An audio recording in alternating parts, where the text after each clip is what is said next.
జగన్మోహన్ రెడ్డి గారికి ప్రాణహాని రాష్ట్రంలో 2 గ్యాంగులు దిగాయి. ఇది రాష్ట్ర ఇంటెలిజెన్స్కి అందించిన సమాచారం కాదు. కేంద్రం జగన్మోహన్ రెడ్డి గారిని అప్రమత్తం చేయడానికి ప్రయత్నాలు చేస్తుంది. ఎందుకంటే ఈ మధ్య he has been frequently touring. ఎవరో ఒక రైతుల పరామర్శనో లేకపోతే జైల్లో ఉన్న వైసీపీ కార్యకర్తలు నాయకుల పరామర్శ కోసమని వెళ్తున్నారు.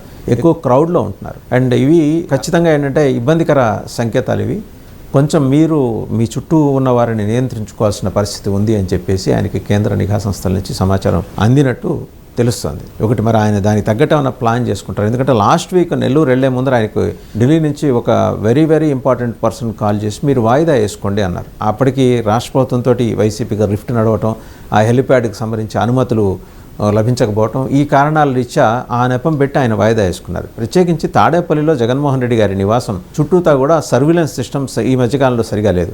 ఆ రోడ్డు మొత్తం సీసీటీవీలు పనిచేయకపోవటాన్ని కూడా కేంద్ర నిఘా సంస్థలు గుర్తించాయి.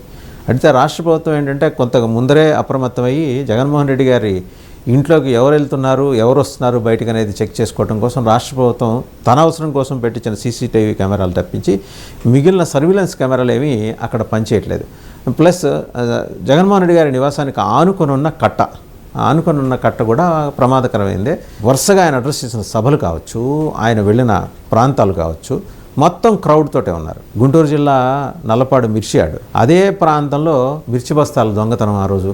అంటే యాంటీ సోషల్ ఎలిమెంట్స్ ఎలా జొరబడ్డాయి అనేది, ఆ ముసుగులో వీళ్ళు కూడా ఈ గ్యాంగ్స్ కూడా రావచ్చనే ఒక అనుమానం అయితే కేంద్ర నిఘా సంస్థలకు ఉంది. అండ్ రెండోది అనంతపురం జిల్లా రాప్తాడు, హెలికాప్టర్ని మీద పడి పిడిగుద్దులు గుద్ది మరీ అద్దాలు ధ్వంసం చేశారనేది అక్కడ ఎవిడెన్స్ స్పష్టంగా కనిపిస్తోంది. ఆ విషయం పైలటే చెప్పారు. ప్రకాశం జిల్లా పొదిలి వేరే చెప్పక్కర్లేదు. అక్కడైతే తెలుగుదేశం మహిళలు ముందస్తు నోటీసు లేకుండా వచ్చి వాళ్ళు నిరసన కార్యక్రమం చేపట్టడం, వీళ్ళు రాళ్ళు ఇసుకొని తలలు పగలగొట్టుకోవటం, ఇవన్నీ చూసాం. సో వీటన్నిటిని కన్సిడరేషన్లోకి తీసుకొని కేంద్ర ప్రభుత్వం కొంత అప్రమత్తం చేసింది జగన్మోహన్ రెడ్డి గారిని.